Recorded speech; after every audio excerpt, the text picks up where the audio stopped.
हरिहर अपने परिवार के साथ जंगल से सटे एक छोटे से गांव में रहता था। हरिहर जंगल से लकड़ियां काटता और शहर ले जाकर बेच आता। यही उसकी कमाई थी। एक रोज उसकी पत्नी उषा ने कहा, क्या जी, सारी उम्र लकड़ियां बेचकर ही गुजारा करेंगे क्या? दाल रोटी चल रही है ना उषा, बस उतना ही काफी है।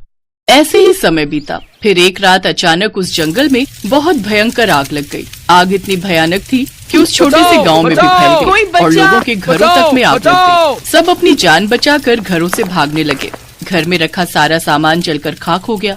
अब हम कहाँ जाएंगे जी? जो 2 पैसे जोड़े थे वो भी जल गए। सारा जंगल जल गया, अब मैं लकड़ियां कहाँ से बेचूंगा? अगले दिन उन्होंने अपना घर साफ किया। घर के नाम पर अब उसमें ईंटें ही बची थी जिसमें वो रहने लगे। तभी उसका बड़ा दामाद घर आया और कहने लगा, पिताजी पैसे बचे हैं या वो भी जल गए? देखिए, मैंने जो आपको पैसे दिए थे वो किसी से ब्याज पर लिए थे, अब उसे कैसे लौटाऊंगा? और मेरा काम भी ठीक नहीं चल रहा है, तो मैं भी उसे कहाँ से दूं?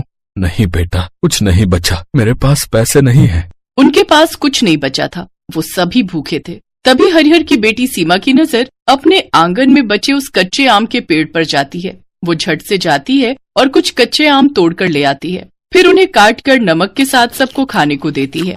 वाह दीदी, ये तो बहुत स्वादिष्ट है। हाँ सच में बेटी। हाँ, लेकिन इसका स्वाद और बढ़ जाता अगर हम इन कच्चे आमों के साथ मसाला लगाकर बेचे। कैसा मसाला बेटा? वही मसाला जो जीरा, धनिया, नमक, लहसुन, काली मिर्च सब पीसकर और भी कुछ विशेष तरह का सामान डालकर हम उसको बेच सकते हैं। लेकिन सामान के लिए पैसे कहाँ से आएंगे? तभी विमला अपनी साड़ी के पल्लू में छुपाए हुए 200 रुपए का नोट निकालती है। ये आखिरी नोट बचा है जो आपने मुझे कल घर खर्च के लिए दिए थे। साड़ी के पल्लू में बंधा था इसलिए बच गया।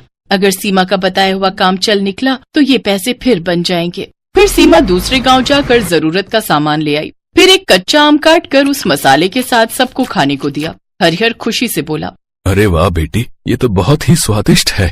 मैं अभी पेड़ से आम तोड़कर लाता हूँ, फिर इस मसाले के साथ हम उसे बाजार में बेचने जाएंगे। हरिहर ने आम तोड़े और मसाला लेकर बाजार में बेचने के लिए सीमा के साथ निकल गया। कच्चे मसाला आम, कच्चा मसाला आम, आइए आइए, सिर्फ 10 रुपए में, आइए आइए। कच्चे मसाला आम, कच्चा मसाला आम, आइए आइए, सिर्फ 10 रुपए में, आइए आइए। उसके मसाले की खुशबू से कुछ ही देर में लोग उसकी तरफ आने लगे और देखते ही देखते उनके सारे कच्चे आम बिक गए। दोनों जल्दी से घर आ गए। क्या हुआ जी, आप दोनों बड़े जल्दी लौट आए? अरे विमला, आज हमारे सारे आम बिक गए और ये देखो पैसे। पैसे देख सभी बहुत खुश हुए। अगले दिन हरिहर फिर से कच्चे आम और मसाला लेकर बेचने निकल गया। हरिहर जहाँ बाजार जाकर कच्चे मसाला आम बेचने लगा तो वहीं सीमा दूसरे गांव जाकर मसाले वाले कच्चे आम बेचने लगी। कुछ ही दिनों में उन्होंने ठीक ठाक पैसे जोड़ लिए। धीरे धीरे सीमा मसाले वाले आम के साथ साथ आम पापड़ भी बनाकर बेचने लगी, जिससे उसकी कमाई और भी बढ़ गई। एक रोज, ये लो बाबा पैसे, अब जीजा जी के पैसे उन्हें लौटा दीजिए। और बाबा, अब मैं ठेले को एक बहुत बड़ी दुकान में बदलने वाली हूँ। तभी उनके दरवाजे पर एक लड़का आया। जी, कच्चे आम का मसाला वाली का घर यही है क्या? जी कहिए, मैं ही कच्चे आम मसाले वाली हूँ। देखिए, मेरे यहाँ पैकिंग का काम होता है। सामान लेकर मैं उसे पैक करवाता हूँ और बाजार में बेचता हूँ। इसलिए मुझे तुमसे 200 आम पापड़ और 100 कच्चे आम के मसाले के पैकेट चाहिए। हाँ हाँ, मैं तैयार हूँ। फिर कब आऊँ मैं लेने? 10 दिन तो लगेंगे। 10 दिन के अंदर सीमा ने कच्चे आम का मसाला और 200 पैकेट आम पापड़ बनाकर दे दिए। अमित ने उसे बाजार में बेचा तो उसका काम खूब चलने लगा। उसने सीमा को और भी ऑर्डर देना शुरू कर दिया, जिससे उन्हें खूब कमाई होने लगी। अब दोनों अपने काम में खूब पैसे कमाने लगे। फिर एक रोज, मैं जानता हूँ सीमा, तुमने अपने जीवन में बहुत संघर्ष किया है, लेकिन अब मैं तुमसे शादी करके तुम्हारे सारे दुख दूर करना चाहता हूँ। क्या तुम मुझसे शादी करोगी?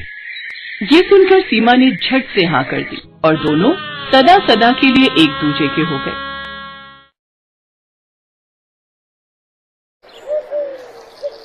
दीपा अपने पति सतीश और 2 बच्चों बंटू और पिंकी के साथ भरतपुर गांव में रहती थी। दीपा के पति सतीश की जूस की दुकान थी। वो सुबह तड़के जागता और मंडी से ताजी ताजी गाजर और चुकंदर का जूस बनाकर बेचता था। ताजा सब्जियों का जूस पीकर सब ग्राहक उसकी दुकान पर ही आते थे। लेकिन एक रोज किस्मत की मार उस पर पड़ी और सतीश को लकवा मार गया और उसने बिस्तर पकड़ लिया। अब उसकी पत्नी दीपा जूस की दुकान संभालने लगी, जबकि उसकी 12 साल की बेटी पिंकी घर संभालती। दीपा बहुत ही आलसी थी। कुछ दिन तो वो सुबह जल्दी उठती रही, लेकिन फिर आलस के मारे उसने देर से उठना शुरू कर दिया, जिस कारण मंडी में जाने में उसे देर हो जाती, जिससे उसे बासी गाजर चुकंदर ही हाथ लगती। भाई ये कैसी गाजर है, देखो कैसी हो रही है। बहन जी ताजी सब्जी चाहिए तो सुबह तड़के उठकर आइए। सुबह सुबह ही मंडी का माल बिक जाता है, दोपहर के समय तो ऐसी ही सब्जियां मिलेंगी यहाँ। हाँ ठीक है, ज्यादा ज्ञान मत दो और 5 किलो गाजर और 5 किलो चुकंदर तोल दो। कुछ दिन बाद दीपा की दुकान की कुछ दूरी पर एक गरीब लड़का राकेश जूस का ठेला लगाकर गाजर का जूस बेचना शुरू कर देता है। अरे ओ राकेश, तुमको क्या लगता है हमारी जूस की दुकान के आगे तुम्हारा ये ठेला टिक पाएगा? अरे नाम चलता है इस गांव में मेरी दुकान का। अब जानता हूँ, लेकिन क्या पता इस गरीब के पास भी कुछ ग्राहक आ जाए और पेट भरने लायक गुजारा हो जाए। ऐसे कुछ दिन बीत जाते हैं। ज्यादातर ग्राहक दीपा की दुकान पर ही आते थे, जबकि राकेश की दुकान पर मुश्किल से 1-2 लोग ही जाते, वो भी सिर्फ उसकी जान पहचान वाले। सारे दिन में उसे केवल थोड़ी ही कमाई हो पाती, जबकि दीपा को ठीक ठाक मुनाफा हो जाता था। लेकिन धीरे धीरे अपने आलस के कारण उसे मंडी जाने में देर हो जाती, जिससे उसे सड़ी हुई गाजर चुकंदर ही मिल पाती, जिससे न तो उसके जूस में ज्यादा स्वाद आ पाता और न ही उसका रंग खिल कर आता। साथ ही उसने जूस के दाम भी बढ़ा दिए। क्या दीपा बहन है, ये कैसा जूस बनाया है भाई? ना तो इसमें कोई स्वाद है ना ही कोई रंग है। अरे इसकी शक्ल देखो जरा, मन ही नहीं करता पीने का। ऊपर से दाम भी इतने महंगे कर दिए। जो बात सतीश भाई के बनाए हुए जूस में थी वो अब नहीं है। हाँ तो जा ना किसी दूसरी दुकान से जाकर पी ले अगर इतना ही महंगा लग रहा है। अब दीपा के ज्यादातर ग्राहक राकेश के ठेले का लाल लाल जूस देखकर वहीं जाते। साथ ही उसके दाम भी कम थे। भला कम दाम में अच्छी चीज मिले तो कौन नहीं लेना चाहेगा। अपनी दुकान को घाटे में जाता देख दीपा सोचती है, मेरे सब ग्राहक तो अब राकेश के पास ही जा रहे हैं। भला ऐसा क्या करूं कि सबको मेरी ही दुकान का नशा लग जाए और वो मेरी दुकान के अलावा कहीं और जा ही ना पाए। नशा, हाँ नशा। वाह दीपा, क्या आइडिया आया है। दीपा को एक तरकीब सूझती है और वो जूस में अफीम डालकर बेचना शुरू कर देती है।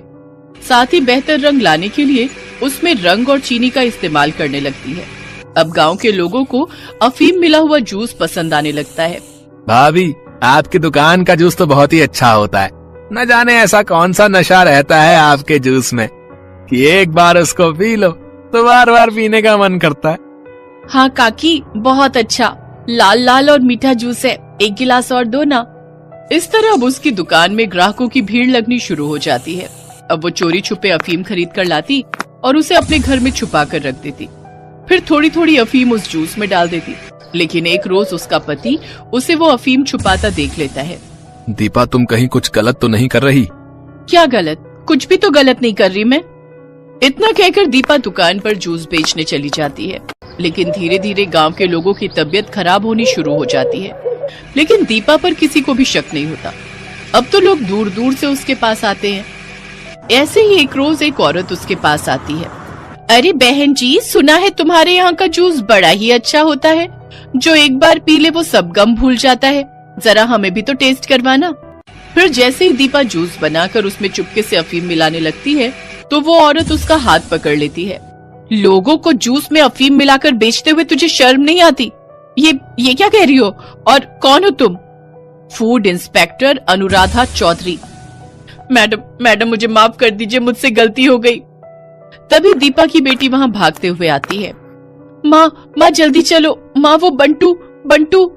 वो इंस्पेक्टर दीपा के साथ उसके घर पहुँचती है, जहाँ बंटू बेसुध हालत में पड़ा हुआ था। वो जल्दी से उसे अस्पताल लेकर जाते हैं, जहाँ डॉक्टर उनसे कहते हैं, देखिए, अफीम की मात्रा इनके पेट में जाने की वजह से इनकी ये हालत हुई है। अगर जरा सी भी देर होती तो इसकी जान भी जा सकती थी। लेकिन बंटू के पास अफीम कहाँ से आया?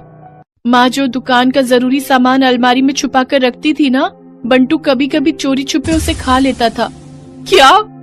आज मेरी गलतियों की सजा मेरा बच्चा भुगत रहा है।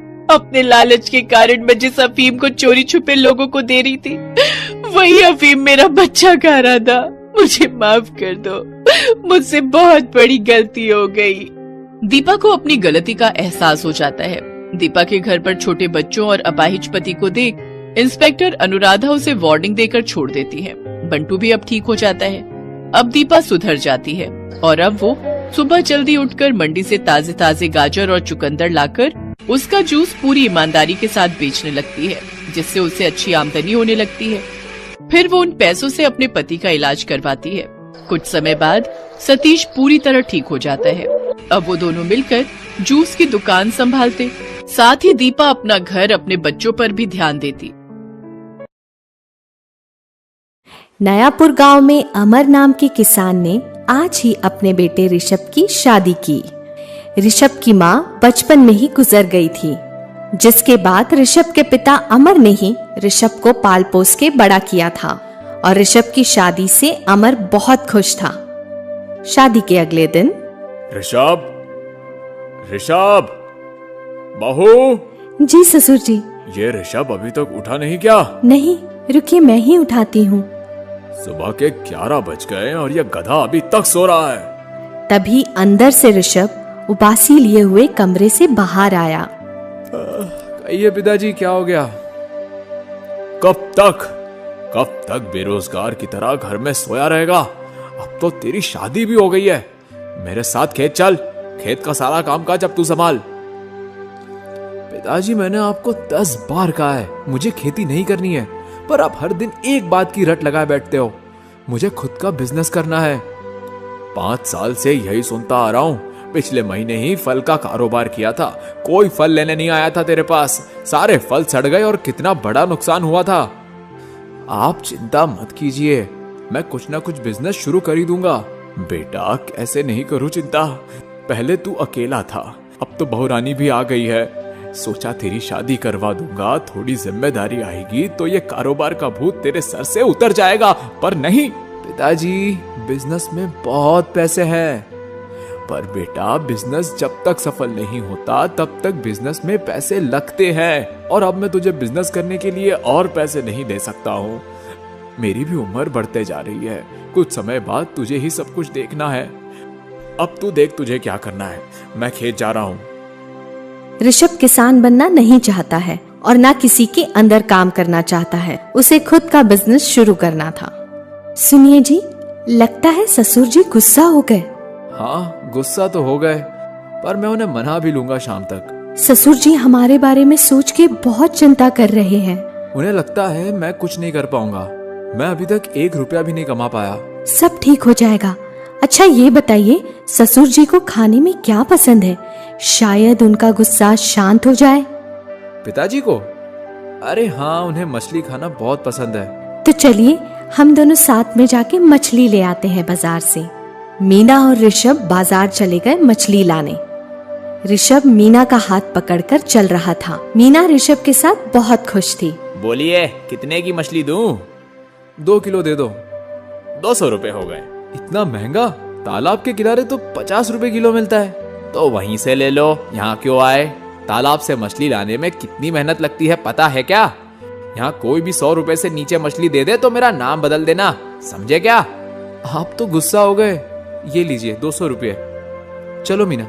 मीना पूरे रास्ते सोच रही थी। वो मछली वाले ने इतनी बदतमीजी से बात की, पर ऋषभ ने कुछ नहीं बोला, उल्टा मुस्कुरा के वहाँ से चले गए। रात में खाने के समय सब साथ आए।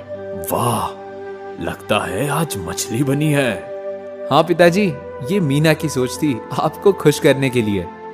चुप कर तू, बहू ने इतना तो सोचा, तू तो वो भी नहीं सोचता। पता नहीं पिछली बार कब तूने मछली बनाई थी। मछली में कितने कांटे होते हैं क्या कहूँ, इसलिए मुझे मछली बनाना पसंद नहीं है। अरे बहू कहाँ है? बहू, तू भी हमारे साथ आ जा। अभी आई ससुर जी, ये लीजिए। ये क्या है बहू? ये बांस में बनने वाली मछली है। मेरे घर में लोग बहुत चाव से खाते हैं। आप भी जरा चख कर बताइए कैसी बनी है। ये तो कमाल है बहू, मजा आ गया। अमर और ऋषभ को मीना के हाथ की बांस में बनी हुई मछली बहुत पसंद आई। खाना खाने के बाद सब सोने चले गए, पर ऋषभ गहरी सोच में कुछ सोच रहा था। मैं सोच रहा था अगर मैं तालाब से मछली खरीद के बाजार में बेच दूं तो बहुत मुनाफा होगा।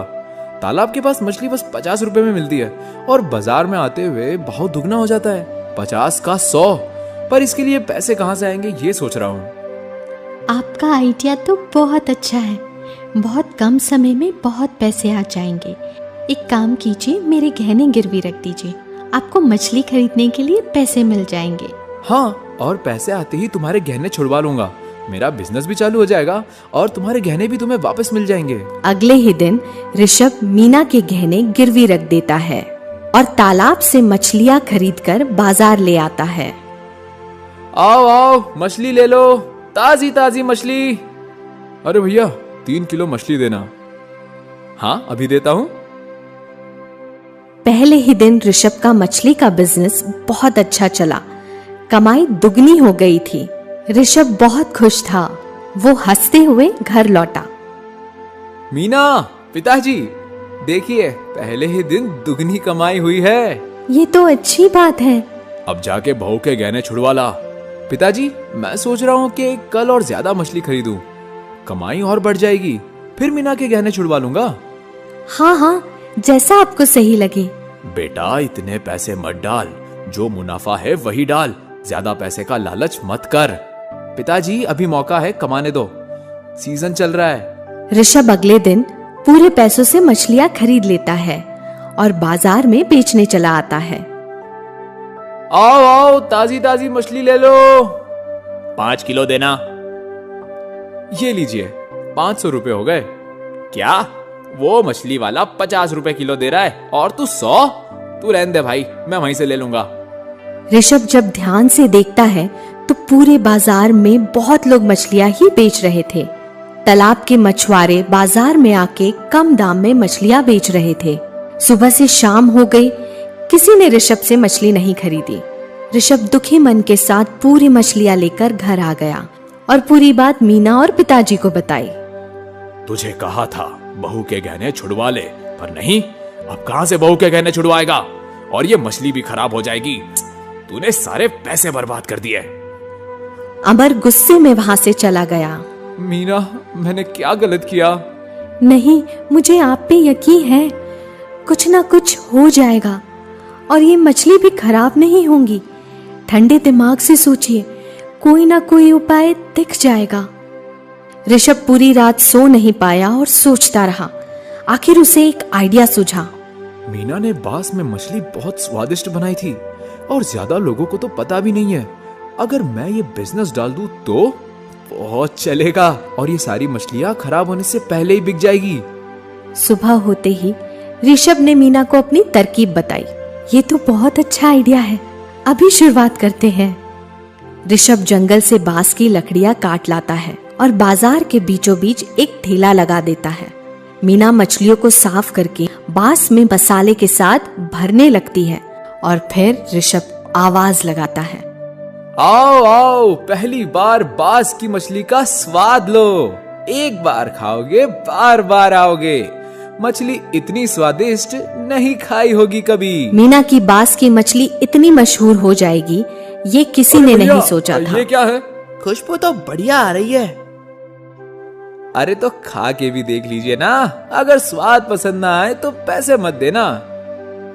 ऐसी बात है तो 1 प्लेट लगाओ। मीना ने बांस को सिगड़ी में रखा और कुछ देर बाद उसे एक प्लेट में डालकर कस्टमर को दिया। चखते ही, अरे भैया, ये तो सच में लाजवाब है। इतनी स्वादिष्ट मछली मैंने पहली बार खाई है। खाते ही मुंह में घुल गई, इतनी नरम, वाह। धीरे धीरे लोगों की भीड़ बढ़ने लगी और एक ही दिन में ऋषभ और मीना का बिजनेस हिट हो गया।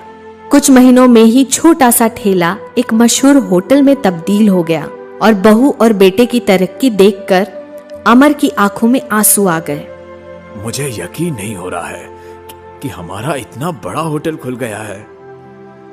हाँ पिताजी, और ये सब मीना की बदौलत। सही कहते थे मेरे दादा परदादा, बहू घर की लक्ष्मी होती है हमेशा। दीपा अपने पति सतीश और 2 बच्चों बंटू और पिंकी के साथ भरतपुर गांव में रहती थी। दीपा के पति सतीश की जूस की दुकान थी। वो सुबह तड़के जागता और मंडी से ताजी ताजी गाजर और चुकंदर का जूस बनाकर बेचता था। ताजा सब्जियों का जूस पीकर सब ग्राहक उसकी दुकान पर ही आते थे। लेकिन एक रोज किस्मत की मार उस पर पड़ी और सतीश को लकवा मार गया और उसने बिस्तर पकड़ लिया। अब उसकी पत्नी दीपा जूस की दुकान संभालने लगी, जबकि उसकी 12 साल की बेटी पिंकी घर संभालती। दीपा बहुत ही आलसी थी। कुछ दिन तो वो सुबह जल्दी उठती रही, लेकिन फिर आलस के मारे उसने देर से उठना शुरू कर दिया जिस कारण मंडी में जाने में उसे देर हो जाती, जिससे उसे बासी गाजर चुकंदर ही हाथ लगती। भाई ये कैसी गाजर है, देखो कैसी हो रही है। बहन जी ताजी सब्जी चाहिए तो सुबह तड़के उठकर आइए, सुबह सुबह ही मंडी का माल बिक जाता है, दोपहर के समय तो ऐसी ही सब्जियां मिलेंगी यहाँ। हाँ ठीक है, ज्यादा ज्ञान मत दो और 5 किलो गाजर और 5 किलो चुकंदर तोल दो। कुछ दिन बाद दीपा की दुकान की कुछ दूरी पर एक गरीब लड़का राकेश जूस का ठेला लगाकर गाजर का जूस बेचना शुरू कर देता है। अरे ओ राकेश, तुमको क्या लगता है हमारी जूस की दुकान के आगे तुम्हारा ये ठेला टिक पाएगा? अरे नाम चलता है इस गांव में मेरी दुकान का। अब जानता हूँ, लेकिन क्या पता इस गरीब के पास भी कुछ ग्राहक आ जाए और पेट भरने लायक गुजारा हो जाए। ऐसे कुछ दिन बीत जाते हैं। ज्यादातर ग्राहक दीपा की दुकान पर ही आते थे, जबकि राकेश की दुकान पर मुश्किल से 1-2 लोग ही जाते, वो भी सिर्फ उसकी जान पहचान वाले। सारे दिन में उसे केवल थोड़ी ही कमाई हो पाती, जबकि दीपा को ठीक ठाक मुनाफा हो जाता था, लेकिन धीरे धीरे अपने आलस के कारण उसे मंडी जाने में देर हो जाती, जिससे उसे सड़ी हुई गाजर चुकंदर ही मिल पाती, जिससे न तो उसके जूस में ज्यादा स्वाद आ पाता और न ही उसका रंग खिल कर आता। साथ ही उसने जूस के दाम भी बढ़ा दिए। क्या दीपा बहन है, ये कैसा जूस बनाया है भाई? ना तो इसमें कोई स्वाद है, ना ही कोई रंग है। अरे इसकी शक्ल देखो जरा, मन ही नहीं करता पीने का, ऊपर से दाम भी इतने महंगे कर दिए। जो बात सतीश भाई के बनाए हुए जूस में थी वो अब नहीं है। हाँ तो जा ना किसी दूसरी दुकान से जाकर पी ले अगर इतना ही महंगा लग रहा है। अब दीपा के ज्यादातर ग्राहक राकेश के ठेले का लाल लाल जूस देखकर वहीं जाते, साथ ही उसके दाम भी कम थे। भला कम दाम में अच्छी चीज मिले तो कौन नहीं लेना चाहेगा। अपनी दुकान को घाटे में जाता देख दीपा सोचती है, मेरे सब ग्राहक तो अब राकेश के पास ही जा रहे हैं, भला ऐसा क्या करूं कि सबको मेरी ही दुकान का नशा लग जाए और वो मेरी दुकान के अलावा कहीं और जा ही ना पाए। नशा, हाँ नशा। वाह दीपा, क्या आइडिया आया है। दीपा को एक तरकीब सूझती है और वो जूस में अफीम डालकर बेचना शुरू कर देती है। साथ ही बेहतर रंग लाने के लिए उसमें रंग और चीनी का इस्तेमाल करने लगती है। अब गांव के लोगों को अफीम मिला हुआ जूस पसंद आने लगता है। भाभी, आपकी दुकान का जूस तो बहुत ही अच्छा होता है, न जाने ऐसा कौन सा नशा रहता है आपके जूस में कि एक बार उसको पी लो तो बार बार पीने का मन करता है। हाँ काकी, बहुत अच्छा लाल लाल और मीठा जूस है, 1 गिलास और दो ना। इस तरह अब उसकी दुकान में ग्राहकों की भीड़ लगनी शुरू हो जाती है। अब वो चोरी छुपे अफीम खरीद कर लाती और उसे अपने घर में छुपा कर रख देती, फिर थोड़ी थोड़ी अफीम उस जूस में डाल देती। लेकिन एक रोज उसका पति उसे वो अफीम छुपाता देख लेता है। दीपा, तुम कहीं कुछ गलत तो नहीं कर रही? क्या गलत? कुछ भी तो गलत नहीं कर रही मैं। इतना कहकर दीपा दुकान पर जूस बेचने चली जाती है, लेकिन धीरे धीरे गांव के लोगों की तबीयत खराब होनी शुरू हो जाती है। लेकिन दीपा पर किसी को भी शक नहीं होता। अब तो लोग दूर दूर से उसके पास आते हैं। ऐसे ही एक रोज एक औरत उसके पास आती है। अरे बहन जी, सुना है तुम्हारे यहाँ का जूस बड़ा ही अच्छा होता है, जो एक बार पी ले वो सब गम भूल जाता है, जरा हमें भी तो टेस्ट करवाना। फिर जैसे ही दीपा जूस बनाकर उसमें चुपके से अफीम मिलाने लगती है तो वो औरत उसका हाथ पकड़ लेती है। लोगों को जूस में अफीम मिलाकर बेचते हुए तुझे शर्म नहीं आती? ये क्या कह रही हो? और कौन हो तुम? Food inspector Anuradha Chaudhary. Madam मुझे माफ कर दीजिए, मुझसे गलती हो गई। तभी दीपा की बेटी वहाँ भागते हुए आती है। माँ जल्दी चलो, माँ वो बंटू। वो इंस्पेक्टर दीपा के साथ उसके घर पहुँचती है, जहाँ बंटू बेसुध हालत में पड़ा हुआ था। वो जल्दी से उसे अस्पताल लेकर जाते हैं, जहाँ डॉक्टर उनसे कहते हैं, देखिए, अफीम की मात्रा इनके पेट में जाने की वजह से इनकी ये हालत हुई है। अगर जरा सी भी देर होती तो इसकी जान भी जा सकती थी। लेकिन बंटू के पास अफीम कहाँ से आया? माँ जो दुकान का जरूरी सामान अलमारी में छुपा कर रखती थी ना, बंटू कभी कभी चोरी छुपे उसे खा लेता था। क्या? आज मेरी गलतियों की सजा मेरा बच्चा भुगत रहा है। अपने लालच के कारण मैं जिस अफीम को चोरी छुपे लोगों को दे रही थी, वही अफीम मेरा बच्चा खा रहा था। मुझे माफ कर दो, मुझसे बहुत बड़ी गलती हो गई। दीपा को अपनी गलती का एहसास हो जाता है। दीपा के घर पर छोटे बच्चों और अपाहिज पति को देख इंस्पेक्टर अनुराधा उसे वार्निंग देकर छोड़ देती है। बंटू भी अब ठीक हो जाता है। अब दीपा सुधर जाती है और अब वो सुबह जल्दी उठकर मंडी से ताजे ताजे गाजर और चुकंदर लाकर उसका जूस पूरी ईमानदारी के साथ बेचने लगती है, जिससे उसे अच्छी आमदनी होने लगती है। फिर वो उन पैसों से अपने पति का इलाज करवाती है। कुछ समय बाद सतीश पूरी तरह ठीक हो जाता है। अब वो दोनों मिलकर जूस की दुकान संभालते, साथ ही दीपा अपना घर, अपने बच्चों पर भी ध्यान देती।